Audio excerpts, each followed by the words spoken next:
Hola, buenas noches. Estamos aquí en Al Día. Bueno, yo estoy aquí pues porque estoy y, bueno, de alguna manera he querido pues acompañar a Arminda Melián. Buenas noches, Arminda, Buenas noches, Juan. psicopedagoga, y a mi buen amigo Antonio Melián. Hola, buenas noches, Buenas Antonio, noches, doctor. mediador familiar. Y bueno, pues un poco soy convidado de piedra, esa es la historia mía. Y bueno, pues vamos a empezar con ellos dos, que son realmente los protagonistas de este programa. Antonio, te dejamos que inicies un poco este programa. Sí, bueno, buenas noches. Lamentamos no tener más gente. En definitiva me refiero a Paco, que está en otros menesteres. Él está perfectamente bien y lo que queremos es pues tener a compañía del señor director, que es toda prestigio al programa. Bien, decirles que seguimos con nuestra gran preocupación de la educación de los hijos, de la mejora de la sociedad, de la felicidad por conseguir. Estamos empeñados en hacerles llegar a ustedes la reflexión de todos estos temas, ¿no? Entonces hoy vamos a tratar pues temas de interés con respecto a cómo es el niño en su proceso de evolución a través de elementos comunes como puede ser el Día del Niño, que fue el domingo, y como pueden ser otros temas genéricos, pero que van englobando aspectos de una etapa, de un área, de una edad, y entonces pues saber cómo actuar, padre, cómo actuar con ese tipo de gente, de personas, de voluntades, de personitas que pueden ser grandes personalidades si apenas nos lo propongamos. Entonces sería un poco el tema, ¿no? Por tanto, yo le doy el pie de la definición y descripción del programa a Arminda. Y entonces pues entramos ya en el debate de estos temas. Aunque hay que aclarar que este es el tercer programa de esta serie de ellos y en este tema van a tocar lo que es la adolescencia, lo que es esa edad crítica, ¿no? Totalmente. Hay una parte que a mí no solo me ocupa, sino que me preocupa, y es cómo se ha adelantado la pubertad, ¿no? Y por otro lado, haciendo esa visión más amplia, también nos damos cuenta cómo la adultez se ha retrasado. No sé qué opinan ustedes, ¿no? Pero realmente la pubertad antiguamente empezaba más tardía, más a los 13 incluso o así, y hay niñas que ya le llega la menstruación desde los 9, 10 años, ¿no? Con lo cual incluso hay situaciones en las que hay que hormonar a las peques para que no se adelante tanto, porque no es bueno, ¿no? Entonces, la verdad es que es algo que a mí me llama la atención, ya no solo por las niñas en sí, que además es algo como muy claro y muy científico, sino que en general, ¿no? Creo que antiguamente los niños de 10, 11, 12 años todavía estaban viendo dibujos animados y cantando canciones de los payasos de la tele, de no sé, cantajuegos, todo esto. Y ahora ya desde prácticamente los 7 años están con TikTok y cantando canciones que a mi modo de ver pues tienen letras que no son adecuadas para los niños, ¿no? Con un contenido sexual exagerado, y que realmente es cierto que los niños no son tan conscientes de ese contenido, pero que de alguna manera en ellos está también incluso el baile y determinadas cosas que yo creo que tendríamos que revisar eso, ¿no? Y cuidar a más la infancia. Es como una reflexión que hago, no sé, ahí. Hombre, y perdonen que intervenga, a tenor de lo que decía Arminda, Antonio, la sociedad es culpable de todo esto que ha pasado. Pero si nos remontamos a los años 60, 70, bueno, los niños, bueno, con 10 años iban al instituto. Bueno, yo recuerdo de irme a matricular, salíamos de excursión de acampada a los 12. O sea, todo esto ha ido en detrimento hacia atrás. Aunque decía efectivamente que los niños de 10, 11 años veían dibujos animados, pero en la época de los 60, 70 ya estaban metidos en follones, es decir, incluso follones políticos con 12, 13 años.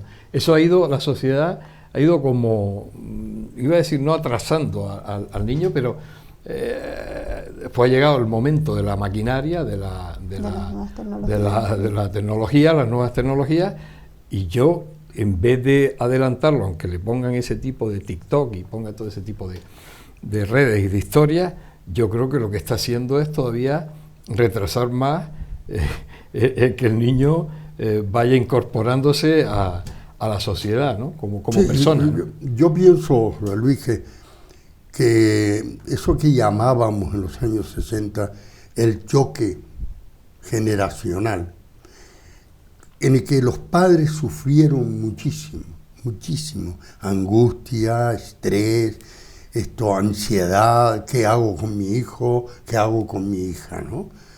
Yo daba charlas en esa época, ya me escuchaban, y les decía, van a venir tiempos inmediatos, no se estén angustiando ya por estas cosas pequeñas.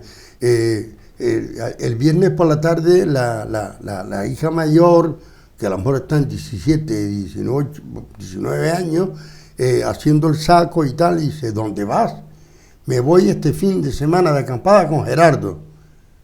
¿Tú sola? Digo, no, van más parejas. Y entonces a ustedes no les queda, cuando le dan el beso y cuando le dan la despedida, mamá, tranquilízate, todo va a estar bien, le vas a decir, no te olvides de las pastillas anticonceptivas. Entonces daban brincos en el salón donde daba la charla. No puede ser eso, pero usted está loco, ¿cómo es que está incitando? No, estoy analizando, profetizando de lo que está allá en la puerta del esto, ¿no? Yo creo que en España, en Canarias, los años 60 fueron significativos no solamente porque despegamos en un desarrollismo, por supuesto, pero un desarrollo económico.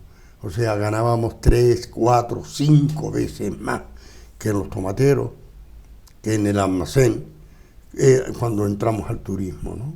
Pero con el turismo vino también esa apertura ideológica y de costumbre. Y una de las costumbres que más impresionó en Gran Canaria, que era todas las islas, era una moral muy estricta, sobre todo en el aspecto sexual y familiar, era muy estricta, estaba orquestada, dirigida, controlada y vigilada por Monseñor Pildain, y apareció ese fenómeno venían las familias juntas a la primera excursión de descanso turístico, y en la segunda o en la tercera venía él o venía ella sola, y fulano y fulana nos divorciamos. Y entonces era tan normal. Otras veces, pues a lo mejor comían juntos, hombre, qué bien, ¿ves? Estupendo, y ya decían, no, nos hemos divorciado, pero coincidimos en una comida hoy. ¿Entiendes? Entonces apareció esa nueva fórmula de romper esquemas, de tal. Por otro lado, bueno, yo termino aquí, entramos en otro tema que no tiene nada que ver, pero que hay que tener en cuenta que esto desestabilizó enormemente los principios férreos que teníamos, se fue desmoronando la familia vertical, aquello que dicen, mi padre manda a mi madre me manda a mí, y yo mando a mis hermanos porque primero nací, era totalmente jerarquizada. Y se empieza ya a democratizar, a preguntar qué les parece, nos vamos a la playa o nos vamos al campo, qué eligen. Y entonces, pues bien la mayoría, o bien el razonamiento más importante, se elegía y todos están contentos. Uh-huh. pero hay más cosas, ¿no? Hay más cosas que hay que analizar en esa época para llegar a la de hoy como muchísimo más documentado. Claro, ¿no? pero bueno, lo que hablamos, Arminda, han sido épocas, ¿no? Pero yo creo que en el día de hoy el niño de 12, 13, 14 años, la niña, por mucha nueva tecnología, me da que vamos hacia atrás, que el niño no evoluciona, no se forma, o sea, hay un montón de falta de cosas, ¿no? Sí. Es decir, para que ese niño se forme, porque bueno, se puede formar en redes sociales, pero eso no es lo ideal, ¿no? Yo estoy de acuerdo contigo, José Luis, lo que comentabas antes, ¿no? Realmente la responsabilidad es la que yo creo que hemos retrasado. Por eso comentaba también al principio que hay un retraso de la adultez, porque efectivamente están más informados, pero por otro lado más desinformados. O sea, pueden acceder a más información, pero esa información a veces no está del todo bien tamizada, ¿no? Y eso hace que realmente creo que están embobados, porque si me permiten la palabra, en esas nuevas tecnologías en las que te tiene distraído de lo que toca hacer, ¿no? Y te toca esa responsabilidad. Entonces, hay veces que creo que lo dramático es que tenemos niños que sí que tienen la suficiente edad como para tener un móvil, pero que no tienen la suficiente edad como para hacer su cama, fregar y un poco responsabilizarse de lo que les toca hacer como tarea, incluso como familia, echar una mano, lo que sea. Y se ha como sobreprotegido a esa infancia en unos ambientes que no les ayuda, porque realmente los niños a su nivel y a su medida pueden irse responsabilizando de cositas. Y te pongo un ejemplo: niños de 2 años que todavía a lo mejor están con pañales pero que ya caminan, pues pueden perfectamente ir a tirar el pañal a la basura donde corresponda, siempre que aquello esté en salubridad, ¿no? Pero pequeños gestos que cada niño a su edad puede ir responsabilizándose y echando cargo, ¿no? Ahora prácticamente que mientras estoy con la Nintendo, tú me vas haciendo la cena, tú me vas colocando la ropa que me tengo que llevar para terminar, vestirme, desayunar y correr, ¿no? Y entonces creo que no estamos ayudando a que crezcan. Es más, luego se ve que esa adultez se retrasa y tenemos jóvenes que todavía con 30 años siguen en casa, muchas veces sin trabajo y además con una cuestión dramática que es el enganche no solo a las nuevas tecnologías y a videojuegos y tal, sino que a veces a drogas o cuestiones así, o a ludopatías incluso, que al final viene de una ansiedad o de un no poder hacerme cargo y responsabilizarme de mi vida. Eso crea un vacío y una angustia y una desazón que realmente te lleva a ser adicto a algo para poder distraerme. Entonces, de verdad, estoy viendo cada vez casos más en la consulta con estos patrones de adicción que parten primero de una cuestión más ansiosa, más depresiva, más de no sé qué hacer en vida, que a veces tiene que ver con esa sobreprotección que sin querer y con todo intentando tener un buen criterio, a veces se hace, ¿no? de los jóvenes. Que eso un poco parte esa culpabilidad de esta propia sociedad, que no ha puesto las bases para realmente esa formación al niño, esa formación de que coja esa responsabilidad desde ese momento que ya él tiene autonomía. Sí. Porque además, volviendo a los años 70, nosotros, ya hablo de mi generación, nos hacían reconocer esa responsabilidad. Teníamos responsabilidad pues para ir a gestionar cosas, para hacerte tus propias cosas, incluso para hacerte tu propia cama, que me obligaba mi madre, primera cosa, pero te hacían coger responsabilidad. La misma sociedad te hacía coger responsabilidad. Con 10, 11 años, tú tenías la responsabilidad pues, de hacer tus gestiones con tu matriculación, de hacer tus gestiones con tu desplazamiento, de hacer tus gestiones con todo. Hoy no, hoy es todo, como dices tú, te preparas hasta la ropa que te vas a poner. Eso tendrá que tener alguna solución, ¿no? O por lo menos que se tome en efecto, ¿no? Es esa la cosa, ¿no? Que realmente qué sano era tener responsabilidades, siempre digo, en relación con la edad que te corresponde, por supuesto, ¿no? No vas a pedir que un niño de 3 años salga a comprar el pan, ¿no? Pero siempre, de alguna manera, ¿qué ocurre? Que también es verdad que a nivel de sociedad, estamos en una sociedad pues no tan segura como antiguamente, todo eso va creando miedos, todo eso va haciendo que esas responsabilidades que antes sí que se daban de, oye, pues acércate al puestillo y compra tal cosa, vete tú a comprar los huevos, y todo eso pues crea una inseguridad que no se haga. Total que esto ocurre, ¿no? Que al final el niño pues está en casa, salvaguardado y tal, que está muy bien por ese lado, pero por otro yo creo que estamos perdiendo esta otra contrapartida, ¿no? Y que realmente también en los padres también se observa que de alguna manera pues siguen como en esa adolescencia tardía, ¿no? Que también ocurre esta paradoja en el que los padres pues también están haciéndose selfies, metiendo en Instagram, vienen con patineta al cole, ¿no? El otro día escuchaba algo de los niños entran con los móviles y los apagan, y los padres llegan con patineta. ¿Sabes? Como que hay una que está muy bien, ¿vale? Por favor, siempre no estoy criticando para nada las patinetas, sino quiero decir, es curioso, ¿no? Que realmente hay veces que los padres todavía están en otras también y que no están tan responsables de esa carga de hijos que les toca.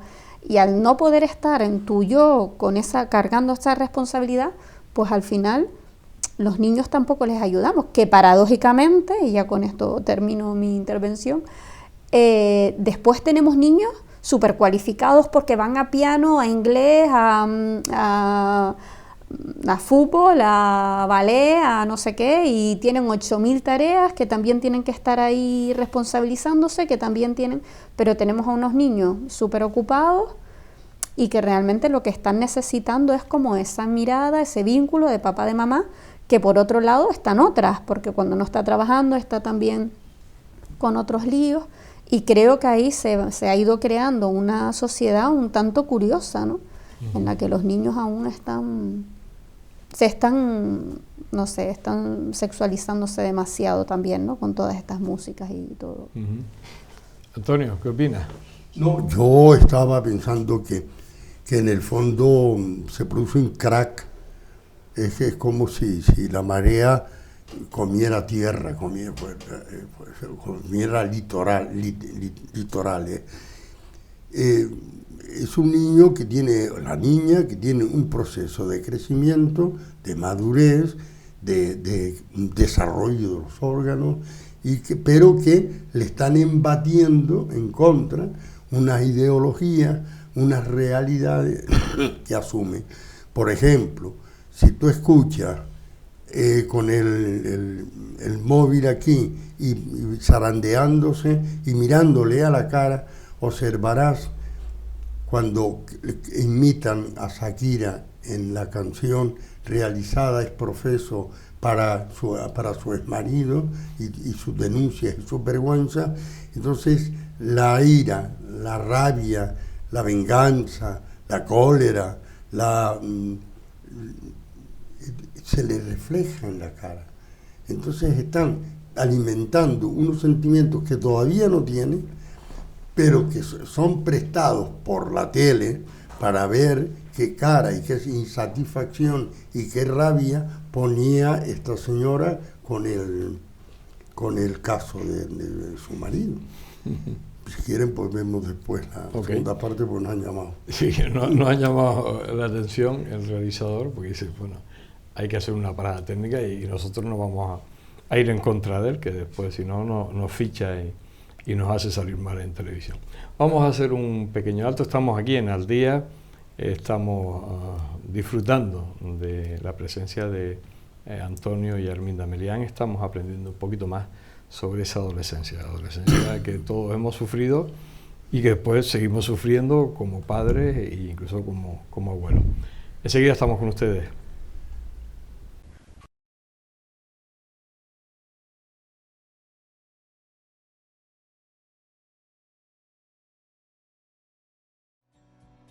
El ahorrador de electricidad Estaminal es el único aparato del mercado comprobado que reduce el consumo de electricidad después de haberse instalado en miles de hogares en Canarias. No deje que su factura de electricidad afecte a su economía familiar. Estaminal es autoinstalable y no consume electricidad. Estaminal le garantiza una reducción de un 20 hasta un 35% de su recibo de luz. Diga basta al excesivo consumo de electricidad y llámenos ya al 928-481-249. Recuerde, puede ahorrar hasta un 35% de su factura de electricidad. Estaminal, la seguridad del ahorro.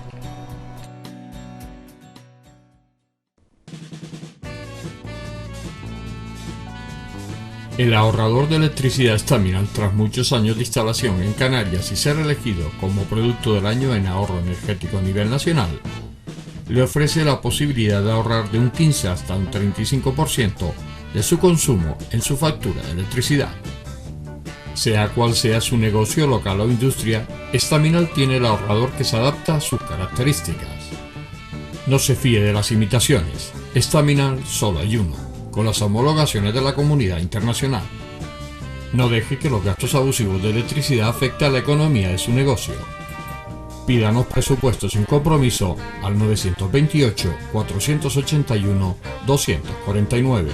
Ahorrador industrial de energía Estaminal, la solución a su excesivo consumo energético. Recuerde, ahorre de un 15 a un 35% de su factura de electricidad.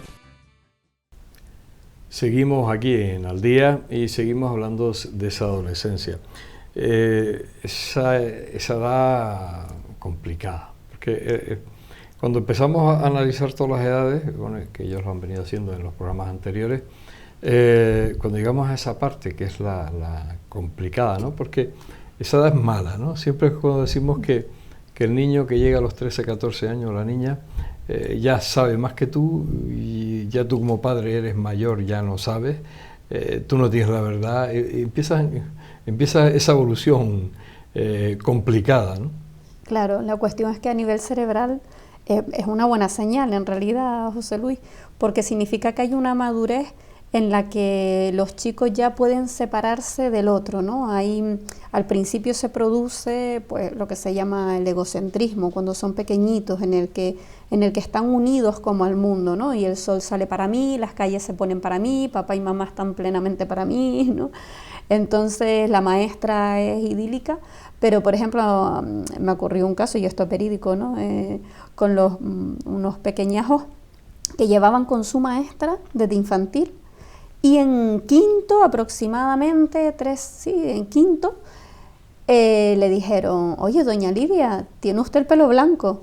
Y esta señora llevaba con el pelo blanco desde que estaban con ellos en infantil. Entonces, ¿qué había cambiado? La mirada de ellos había cambiado, que se habían percatado de que aquella persona era diferente a ellos, ¿no? Realmente. Entonces, esto es lo que pasa, que en la adolescencia, ¿no? Que ya es más posterior, ocurre que ellos ya se separan y empiezan a contactar con ellos. Por eso el grupo de iguales es tan importante en este momento, porque además yo necesito negar a papá y a mamá para poder saber quién soy yo, ¿no? Porque todavía hasta ese momento he estado como todavía con el cordón umbilical, todavía metido ahí, pero para poder diferenciarme es más fácil lo que no que lo que sí. Es como cuando nos preguntan, ¿qué quieres comer? Ay, no me apetece pescado. Fíjate que no me apetece mucho tampoco arroz. Entonces es más fácil identificar lo que no quieres que lo que sí. Y hasta que poco a poco dices, no, pues me voy a tomar un filete. No sé. Quiero decir, pues a los chicos les pasa igual. Para poder identificar quién soy yo, que es la gran pregunta que emerge al final en el ser humano, pero sobre todo en la medida en que vas teniendo más conciencia, que es en la adolescencia, necesito saber quién no soy yo, y necesito saber que a lo mejor esto que tengo no es tan mío, sino que es de papá, o que es de mamá, o que es de la abuela, o que me estoy identificando con mi hermano mayor. Entonces necesitan esa separación, y por eso es ese momento tan rebelde en el que niegan a la familia y se van más con los iguales, porque con los iguales sí que pueden entrar a compararte, yo estoy más de este palo, soy más de esta historia, ¿no?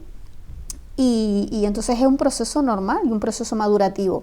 ¿Qué ocurre? Que mi experiencia es, también en consulta, que ese proceso, en la medida en que haya habido una infancia más, digamos, respetuosa, y respetuosa me refiero a no laxa ni que todo vale, sino respetuosa me refiero a que ha sido escuchado, legitimado, también colocado los límites con amor, eso sí, pero con límites, este adolescente no entra tanto en esa rebeldía, no es fácil. Normalmente entran en rebeldía cuando ha habido mucho machaque o mucha laxitud, que también los extremos sabemos que son malos, y entonces ahí yo me empiezo a percatar de determinadas formas y rechazo muy fuerte, ¿no? Sin embargo, si ha habido un entendimiento y un vínculo amoroso, normalmente la sangre no llega al río.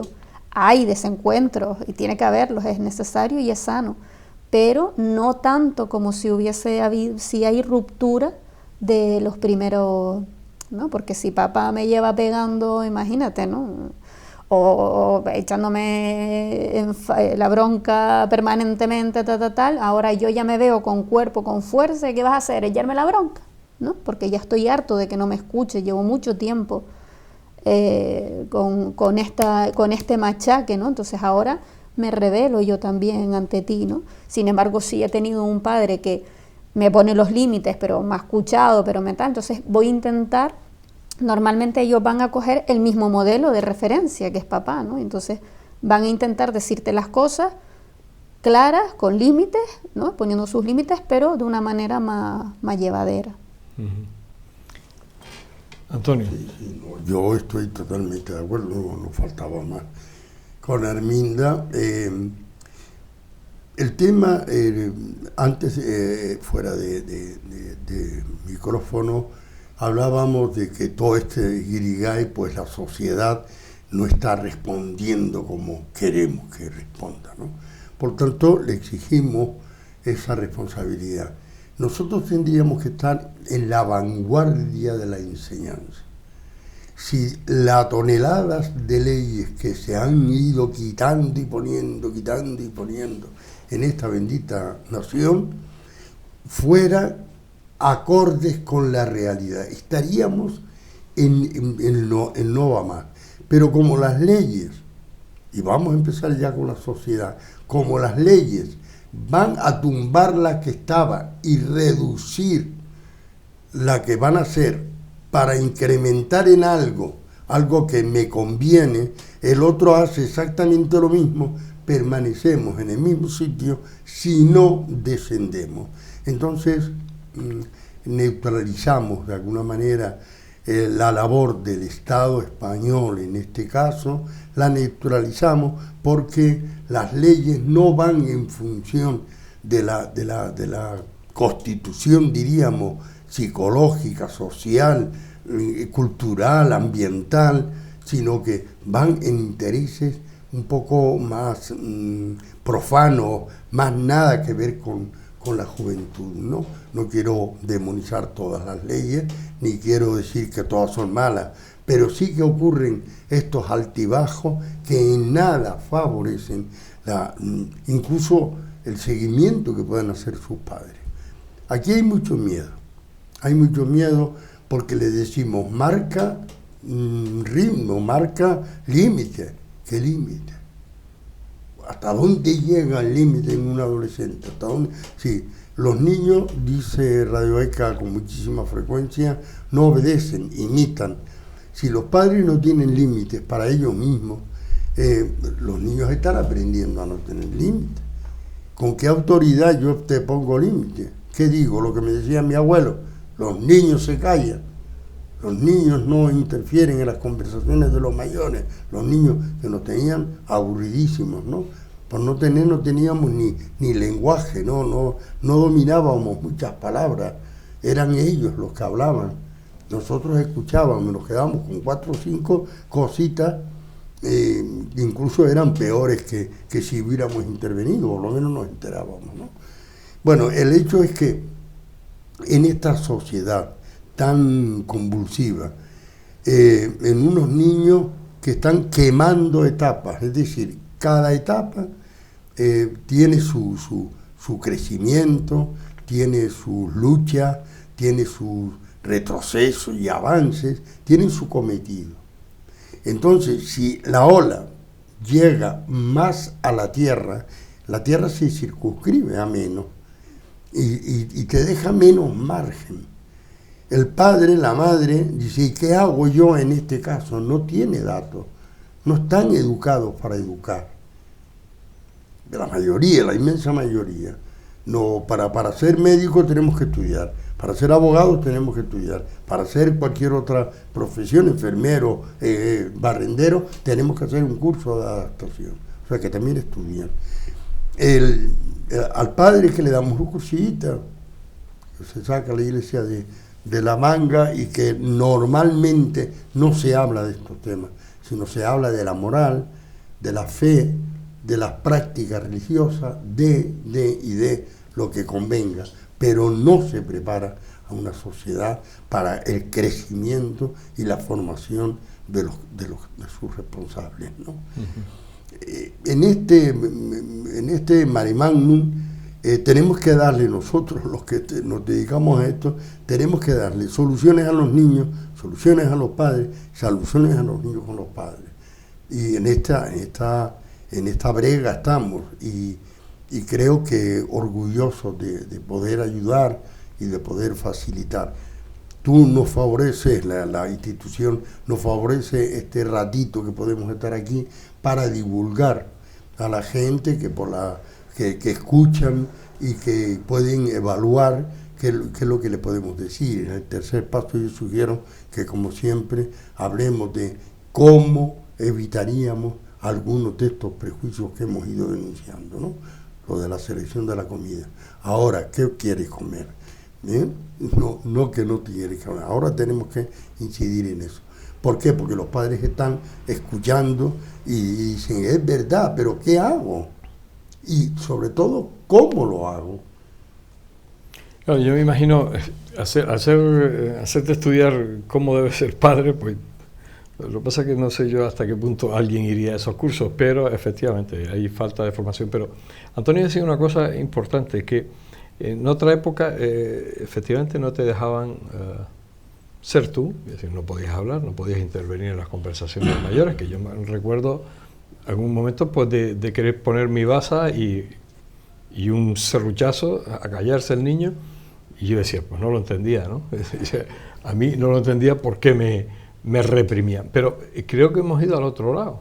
Es decir, ahora aunque intentan hacerte participativo en la familia, en muchos casos tú estás metido en la Nintendo o la historia con el móvil, traqueteando con el WhatsApp o con el Instagram o el TikTok, y tampoco te comunicas con el resto de la familia. Es decir, ahora que te dan pie, no lo coges, ¿no? Eso ha cambiado mucho, ¿no? Eso ha cambiado mucho. Sí, de no dejarte intervenir, ahora como te dejas intervenir, tú no intervienes, ¿no? Sí, ahí es lo que comentábamos, ¿no? Al principio, que realmente hasta qué punto todo esto está anestesiando a esta sociedad. Porque, a ver, es claro, ¿no? ¿Qué pasa en el cerebro? Y esto es Marian Rojas total, que ella es psiquiatra, y siempre lo comenta. ¿Qué es lo que pasa en el cerebro cuando uno ve una notificación de WhatsApp, cuando uno ve un like? ¿Qué es lo que pasa? Que hay como un chutazo de endorfina y de oxitocina, que es como la hormona de la felicidad. Te da como una alegría, ¿no? Que además está relacionado con toda esta parte de adicciones. O sea, con las adicciones pasa igual. Lo que pasa es que da como cuando tú estás aburrido o estás estresado, cuando cogemos el móvil. Cuando estás aburrido o cuando estás ahí un poco nervioso con algo y te distraes, ¿no? Entonces, ¿por qué? Porque hay un exceso de cortisol, que es la hormona del estrés. ¿Y qué es lo que baja el cortisol? Pues la hormona de la felicidad, que es la oxitocina. Con lo cual, al coger el móvil, eso me ayuda a relajarme. Entonces nos estamos anestesiando verdaderamente, porque hay otras maneras de conseguir oxitocina, como es precisamente hablar con otros, como es hacer deporte, como es otro tipo, las relaciones sociales, ¿no? Que es el hablar con el otro, las amorosas, el vínculo, eso, o sea, no hay mayor chute de oxitocina verdadero que el vínculo que el deporte, que el pasear por la naturaleza. Pero fíjate que una cosa, y perdona que te interrumpa, Arminda, una de las cosas que los niños aprenden es que si los padres prácticamente no se comunican, sino, y además los ves puedes observar en una mesa que están, bueno, tomándose algo con los niños, el padre y la madre con el móvil, cada uno en su historia, los niños con otra historia, y está esa unidad familiar sin comunicación, cuando se supone que están en un momento de ocio y que te invita a esa comunicación. O sea, si los niños, ya los padres no ven que hay comunicación, porque además está siendo muy triste el tema, ¿cómo van a aprender los niños, ¿no?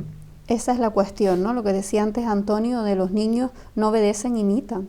Es tal cual, ¿no? Y el otro día, por ejemplo, una de las chicas que viene, que ella tiene 15 años, 16 ya, y me decía que había compartido habitación, porque bueno, estaban en un torneo y tal, con otra chica, que había venido el chico también, y que ellos estaban hablando en la habitación a través del WhatsApp. Y decía, a mí me pareció dramático. Y yo decía, pues menos mal, si a ti con 16 te parece dramático, a mí es que ya me parece absolutamente descabellado. Pero esto ocurre, José Luis, ocurre, y sé de gente que se ha conocido a través de internet, que cuando se ven, lo que hacen puramente es hablar por WhatsApp, que no era lo que esperaban, y que cortan por el WhatsApp. O por el Instagram, o sea, quiero decir, por alguna red social, pero no, ni siquiera cara a cara de, mira, esto no ha ido bien, este encuentro no ha sido fructífero, mejor no quedamos más, no. Vale, muy bien, y después con lo frío que puede ser eso. Exacto, ¿no? Es que yo nunca lo he entendido, es decir, la manera de comunicar las cosas, ya me parece un correo electrónico fuerte, pues ya el WhatsApp, que te den a lo mejor una comunicación más o menos fuerte, que te la pasen por WhatsApp, o sea, que no tengan ni siquiera el coger un teléfono, ya si no presencial, por lo menos que escuche tu voz y me digas tú las razones por las que has tomado esa decisión. O sea, todo eso me cuesta entenderlo. Sí. Bueno, vamos a hacer un pequeño alto, estamos aquí en plena cresta de la ola de este programa y enseguida estamos con ustedes.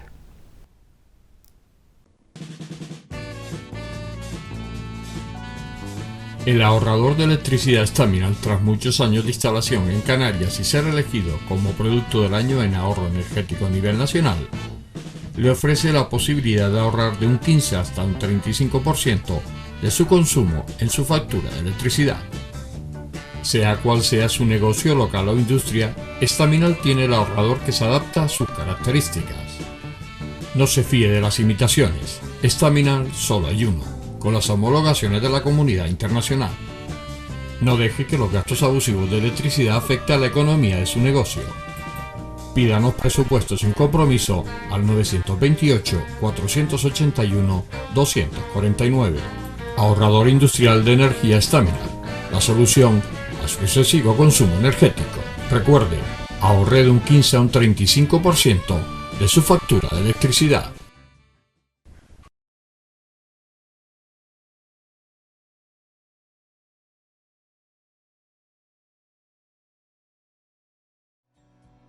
El ahorrador de electricidad Staminal es el único aparato del mercado comprobado que reduce el consumo de electricidad después de haberse instalado en miles de hogares en Canarias. No deje que su factura de electricidad afecte a su economía familiar. Staminal es autoinstalable y no consume electricidad. Staminal le garantiza una reducción de un 20 hasta un 35% de su recibo de luz. Diga basta al excesivo consumo de electricidad y llámenos ya al 928-481-249.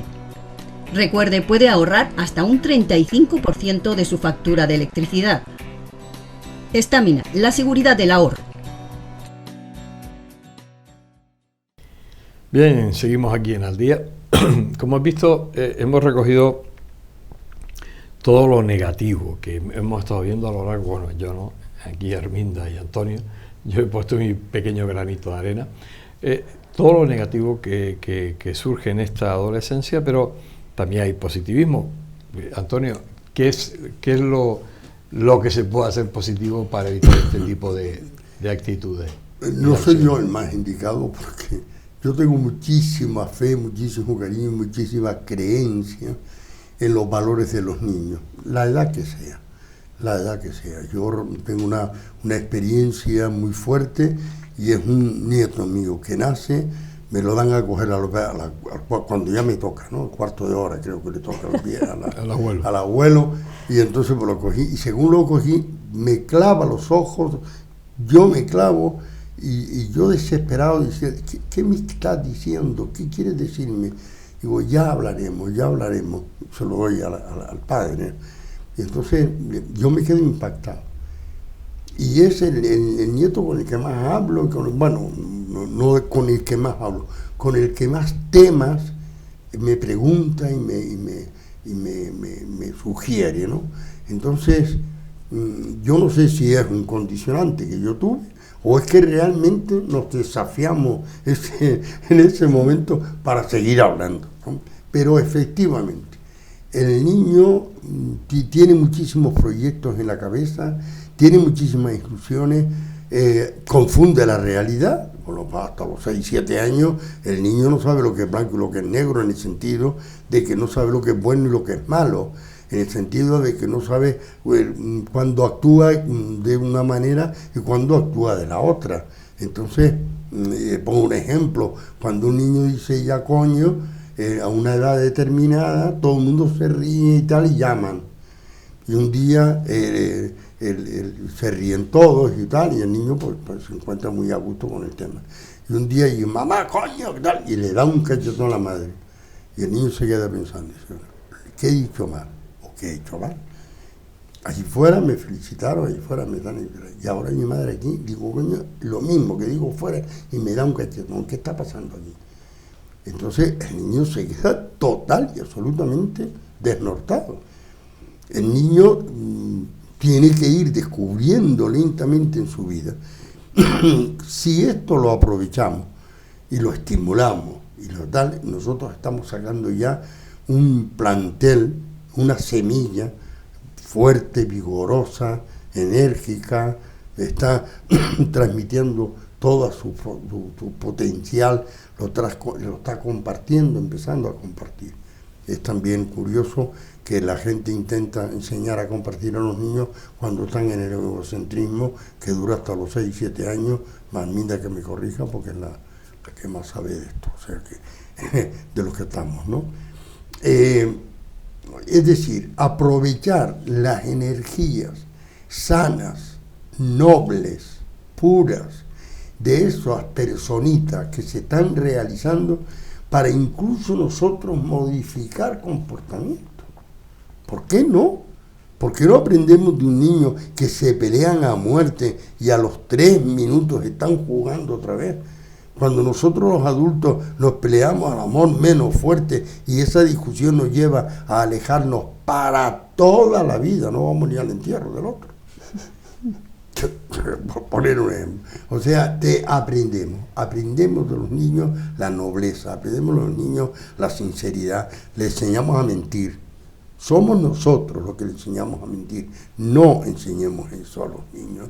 Demos explicaciones, demos certeras correcciones, pero nunca camufladas. Yo creo que este es un paso interesante, valorar al niño como una persona que va a ser completa y plena en función de la libertad con responsabilidad que nosotros les vayamos dando. ¿Qué opina? Yo creo que realmente, bueno, me ha tocado a mí la parte bonita de escuchar a los adolescentes y tengo que decir que tienen mucho que decir y cosas maravillosas y con muchas ganas, muchos de ellos, de poner su huella en el mundo, ¿sabes? Realmente también hay estas ganas. Lo que ocurre es que a veces se ven sin recursos, a veces no saben cómo hacerlo.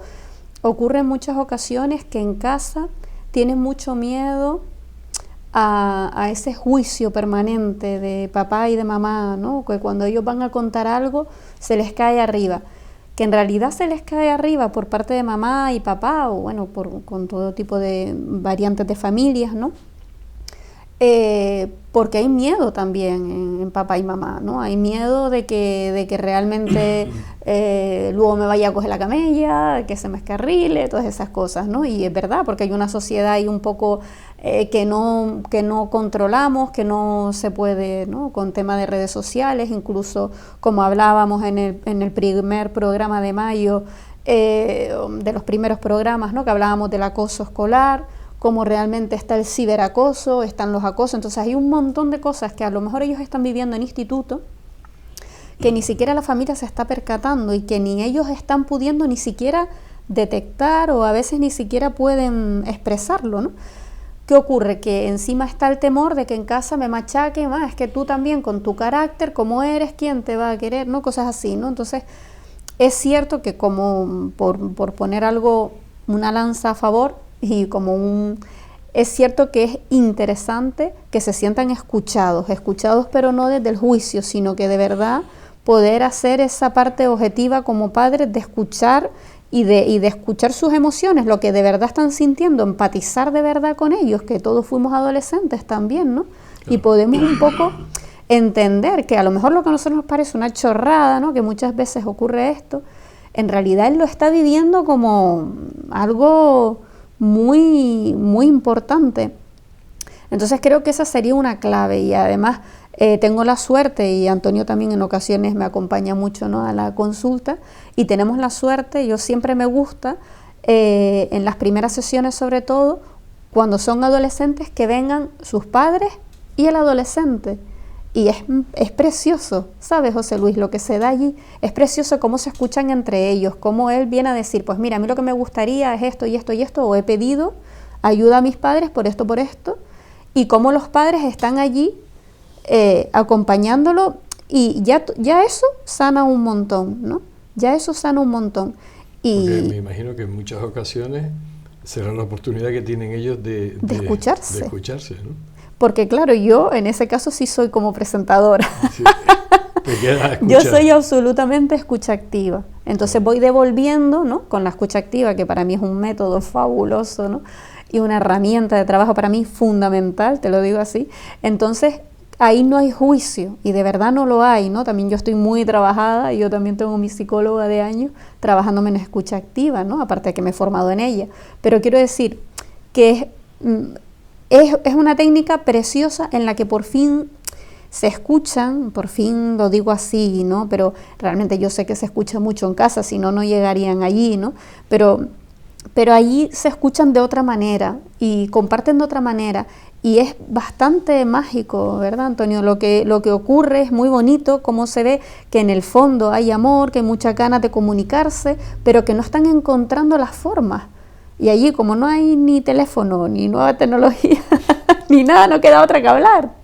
Y cuando se habla y aparece ese vínculo y aparecen los temores, porque también aparece el temor de papá y mamá que dice, mira, ¿sabes lo que me está pasando en el fondo? Que tengo miedo de que tú estés pasando algo que nosotros no nos enteremos. Y entonces el chaval o la chica puede comentar, pues mira, tranquila, porque es que a mí también me agobias cuando tú permanentemente me mandas un mensaje cuando llego al instituto, después en el recreo, después no sé qué, todo eso me está agobiando, ¿no? Por ejemplo, ¿no? Por poner así. Entonces es muy rico el que después de allí salen, pues habiéndose escuchado, entendido, legitimado, después con cosas, con flecos sueltos, como es obvio, ¿no? Pero hay una base en la que por fin se puede llegar a entendimiento, que al final es lo más importante, ¿no? Porque hablabas de ese positivismo, además lo decías fuera, que vi un poco en el tema pero tú hablabas antes de las leyes. La enseñanza, bueno, es una de las leyes fundamentales, sobre todo porque compite con el niño y forma al niño, pero incluso las leyes de enseñanza ni siquiera se hacen para los niños, ¿no? Son políticas, y las cambiamos todos los años. O sea, antiguamente los planes, recuerdo que duraban 10 años, ahora no llegan ni a 2 años o 4. Si hay cambio de gobierno, cambiamos la ley de enseñanza, que ni siquiera está mirado bajo la perspectiva del niño, o del adolescente, sino de historias políticas, y yo pongo esto aquí porque pienso que la política aquí me puede... O sea, es un poco duro, ¿no? Sí, los profesores se quejan de que cada vez son más burócratas. Es decir, informes, atolladeros, informes, porque eso tiene que ir a diversos departamentos. Que ni siquiera van a tener en cuenta ese informe. No, o sí. Se traducen en estadísticas, que es muy interesante también tener las estadísticas. Digo que no va a tener influencia en cambiar algo que no esté funcionando. No, en el niño. El niño, cuando el niño sea sujeto de educación, saldrá la ley más bonita que pueda haber en el mundo. Cuando el niño sea eso que nosotros estamos diciendo, que es un potencial noble, que es un potencial que arribista en el sentido positivo, que quiere incorporarse al mundo de la felicidad y al mundo de hacer cosas para los demás. O sea, ese potencial, ese que se va increciendo hasta que choca con la pubertad, que es el tema que estamos viendo hoy. Esa pubertad que no es sino desorientación. Ya se acaban los cauces que ponemos instintivamente cuando son pequeñitos, para que no se caigan, para que no se pierdan, para que no se hagan daño, para que no coman, no se envenenen con algo que cogen del suelo. Esos carriles van desapareciendo o se van anchando. Y cuando ya se anchan, se extienden, el niño pierde horizonte y el niño ya cabecea. El niño, ¿y ahora qué hago? El niño todavía sigue en no distinguir lo que está bien y lo que está mal. Llevan cachetones, llevan tortas, llevan reprimendas por hacer algo que le parecía muy bien. Ir a darle un beso a una señora que está en el parque, sentada ahí. Y se lleva una bronca, esa señora puede estar enferma. ¿Qué haces tú acercándote a ella? Se lleva una bronca. ¿Por qué? Por miedo a que se contagie. Pero posiblemente no se contagie nunca. Entonces, ¿qué sentido tienen miedo? Y así todo, ¿no? Cuando ya son un poquito mayores, intervienen en una discusión familiar o del tipo que sea, y dice algo políticamente incorrecto, pero justamente certero. Eso incomoda cuando estamos en lo políticamente incorrecto. Eso incomoda. Y puede haber otro zarandajo allí porque se va a crear una tensión muy fuerte, porque el niño es un lengua, porque el niño no piensa lo que dice, porque el niño lo tiene repensado. Y el niño cree que el mundo se debe construir así. Y cuando ve un vacío en todos los más cercanos, que no es así, no quieren estar en este mundo. Y entran en la adolescencia. Y en la adolescencia, como ya no tienen límites cortos, como ya no quieren pedir límites, como ya no quieren comunicar con los que no se comunican, como ya están solos. Y empiezan a caminar dando tumbazos. Y empiezan a caminar en colectivo. Porque como somos ciudadanos, somos personas asociables, no podemos vivir sin una sociedad, sin una compañía, entonces pues tiramos de los que están al lado. Y los que están al lado, que están exactamente como nosotros, pero unidos, parece que nos tranquiliza. Entonces viene aquello. Si tus amigos te dicen que te tires un barranco, vas y te tiras, ¿no? Y el chico, la respuesta dice, pues sí, porque a lo mejor no hay otra solución, ¿no? Lo hemos decidido en equipo, pero aquí ¿qué decidimos? Y entonces ahí tenemos todo lo que tengamos que trabajar. El ser humano, el niño cuando empieza, tiene que ser sujeto. Hace preguntas, hay que darle respuesta. Si no las tiene, sé lo suficientemente humilde y diga, déjamelo pensar y te lo contesto más tarde. Eso es muy bonito, porque el profesor se baja al niño. Él también tiene que pensar, me está enseñando a mí a pensar. Somos dos personas que pensamos. Eso da una serenidad y una tranquilidad. No, señor, la autoridad máxima lo sabemos todos y tú cállate, niño, no hagas preguntas impertinentes. Entonces, no vamos bien. Está claro, se nos ha acabado el programa. Bueno, para mí ha sido todo un placer estar con Arminda y con Antonio. Creo que es la primera vez que estoy aquí en este programa. Bueno, creo que hemos aprendido un poquito más sobre esa adolescencia, sobre esa pubertad. Y bueno, hay que tomar medidas. Y hemos escuchado tanto a Antonio como a Arminda.